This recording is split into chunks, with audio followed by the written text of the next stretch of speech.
जय श्रीकृष्ण बंधु माने दुख क्या जीवन रे आसी न थाए कहले से ही कारणरू आमे माने बहुत दुखित होइथाउ किंतु खुशी रहिबाकू किए बा न चाहे भल जीवन रे बंचिबाकू किए बा न चाहे सेथिपाई आमे भगवान को पाखकू जाइथाउ किंतु आपण माने केबे भाबिछंती कि दुख किपरि आसी थाए। भगवान श्रीकृष्ण कहते कि आम जीवन रे जेबे भी दुख आसी थाए किंबा सुख आसी थाए तो किछि संकेत आमको पूर्वरु ही मिल जाय थाए आउ एही संकेत ही आमको सूचाई दे थाए कि दुख आसीबो कि सुख जेपरी दुख आसी थाए आम जीवन रे सेही परी सुख मध्य आसी थाए। प्रत्येक व्यक्तिर जीवन रे सुख दुख आसी ही थाए एही सबु समय चक्र कारणरू होई थाए। समय ठारू बलवान किछि भी होई न थाए जीवन रे।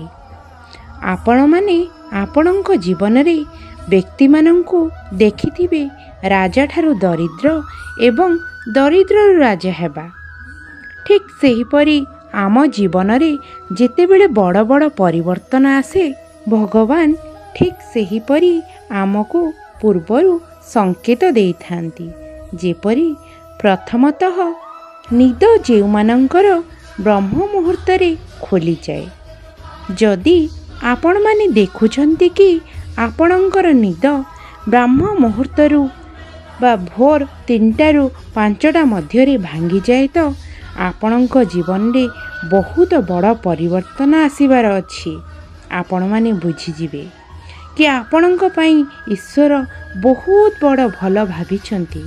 आपण माने आपणको जीवन रे योग्य राहा मिलिबार अछि काहेकि ना एही ब्रह्म मुहूर्त भगवानंकर उठिबार समय अटे। जेबे केबे भी आमर आखि ब्रह्म मुहूर्त रे खोली जाए तो आमको बुझी जिबार अछि कि भगवान आमको कहउछंती कि तुमर भल समय अति निकटतर हेबाकू जाउछि। एही भल समय आसीबार द्वितीय संकेत हेउछि आपे आपे मन प्रसन्न होई जिबा। बहुत थर आपण माने देखिथिबे कि आपणकर मन आपे आपे खुशी होई जाए किछि भी कारण न थाई तो ताहार माने बुझिजिबे कि आपणको ईश्वर किछि बहुत भल संकेत देउछंती।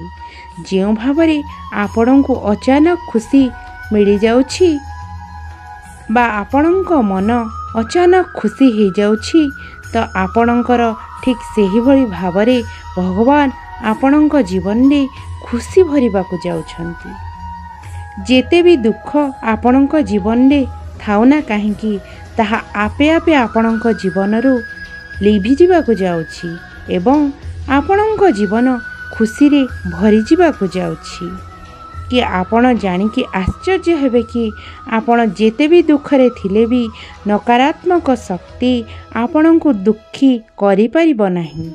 आपण आपे आपे आपणकर मन प्रसन्न हेबाकू लागिबो। ठीक सेही परी आउ एक संकेत हेउछि अचानक गोमातांकर आविर्भाव हेबा। अचानक जदि बंधु माने आपणकर गृहरे गोमातांकर आगमन हेउछि किंबा कोनोसी पक्षी जदि आपणक घरे तार बसा बनाए तो एहार संकेत आपण माने बुझिजिबे कि अत्यंत शुभ। सेहीपरि पक्षी मानंकर ग्रहण चहल जदि आपणक घर पाखरे अधिकरु अधिकतर हेउथाए तो एही संकेत भी आपणक जीवन रे सकारात्मक शक्ति भरि देई बदलाई देई थाए आपणकर जीवन को। एही पशु पक्षी माने आम जीवन रे बहुत महत्व रखि थांती। जदि गोमाता कर अचानक भावरे आम गृहरे आगमन होई थाए तो जानि नियंतु भगवान आपणको एही पशु मानंक द्वारा संकेत देउछंती कि आपणक जीवनरू सबु दुख दूरेई सुखर आगमन अत्यंत शीघ्र हेबाकू जाउछि। एहा द्वारा तांकर भक्त माने जानि परिबे कि भल समय तांक जीवन रे ଅତି ନିକଟତର ହେବାକୁ ଯାଉଛି। ସେହିପରି ଚତୁର୍ଥ ସଂକେତ ହେଉଛି ଗୃହରେ ଶିଶୁମାନଙ୍କର ଜନ୍ମ ନେବା। ଅତ୍ୟନ୍ତ ଶୁଭ ହୋଇଥାଏ ବନ୍ଧୁମାନେ। ଏହା ଶିଶୁମାନଙ୍କ ଦେହରେ ଭଗବାନଙ୍କର ବାସ ହୋଇଥାଏ। ଯଦି କେବେ କୌଣସି ଶିଶୁ ଆପଣଙ୍କୁ ଦେଖିକରି ହଠାତ୍ ହସିଦିଏ କିମ୍ବା ସକାରାତ୍ମକ କଥା କହିଦିଏ ତ ଭାବି ନିଅନ୍ତୁ କି ଆପଣଙ୍କ ଜୀବନରୁ ଦୁଃଖର ଦୂରୀଭୂତ ହେବାକୁ ଯାଉଛି, ଭଲ ସମୟ ଆସିବାର ଅଛି। ଏହା ହେଉଛି ଏକ ଶୁଭ ସଂକେତ। ସେହିପରି ଆଉ ଏକ ଭଲ ସମୟ ଆସିବାର ଅତ୍ୟନ୍ତ ଶୁଭ ସଂକେତ ହେଉଛି କି ଆପଣଙ୍କର ସ୍ୱପ୍ନରେ ମନ୍ତ୍ରର ଶୁଣାଯିବା, ଶଙ୍ଖ ଏବଂ ଘଣ୍ଟର ଧ୍ୱନି ଶୁଣାଯିବା। ଏହା ଅତ୍ୟନ୍ତ ଶୁଭ ସଂକେତ ହୋଇଥାଏ ବନ୍ଧୁମାନେ। ଭଲ ସମୟ ଆସିବାର ଷଷ୍ଠ ସଂକେତ ହେଉଛି ଆଉ ଏକ କି ତୁମର କରଜ ଶୁଝିଥାଏ।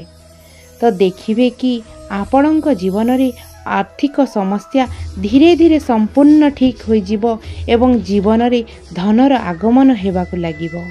ଆପଣ ଦିନେ ଭାବିବେ କି ପ୍ରଭୁ ଏତେ ସବୁ କରଜ କିପରି ମୁକ୍ତ ହେବ, କିନ୍ତୁ ଜୀବନରୁ ଦେଖିବେ ଆପେ ଆପେ ସେହି କରଜ ଗୁଡ଼ିକ କିପରି ଶୁଝିଯିବ ବା ମୁକ୍ତ ହୋଇଯିବ, ଆପଣ ତାହା ଜାଣି ବି ପାରିବେନି। ଠିକ୍ ଏହି ସମୟରେ ଜାଣିବେ କି ଭଗବାନ ଆପଣଙ୍କ ଜୀବନରେ ଧନର ଆଗମନ ହେବାକୁ ଦେଉଛନ୍ତି ଏବଂ ଆପଣଙ୍କର ଭଲ ସମୟ ଆସିଯାଇଛି। ସେହିପରି ସପ୍ତମ ସଂକେତ ହେଉଛି କି ଆପଣ ଶୁଣିଲେ ବହୁତ ଆଶ୍ଚର୍ଯ୍ୟ ହୋଇଯିବେ। ଶରୀରର ଅଙ୍ଗର ଡେଇଁବା ବା ଥରିବା। ପୁରୁଷମାନଙ୍କର ଡାହାଣ ଅଙ୍ଗ ଡେଇଁବା ବହୁତ ଶୁଭ ହୋଇଥାଏ। ସେହିପରି ମହିଳାମାନଙ୍କର ବାମ ଅଙ୍ଗ ଡେଇଁବା ମଧ୍ୟ ଅତ୍ୟନ୍ତ ଶୁଭ ହୋଇଥାଏ। ଏହାଦ୍ୱାରା ସ୍ୱାସ୍ଥ୍ୟଗତ ସମସ୍ୟା ସବୁ ଧୀରେ ଧୀରେ ଦୂର ହୋଇଯାଇଥାଏ ଏବଂ ଆପଣଙ୍କର ଜୀବନରେ ଏହି ସଂକେତ ସୁଖ ଶାନ୍ତି ଭରି ଦେଇଥାଏ। ଏହା ଅତ୍ୟନ୍ତ ଶୁଭ ଏବଂ ମହତ୍ତ୍ୱପୂର୍ଣ୍ଣ ସଂକେତ ହୋଇଥାଏ।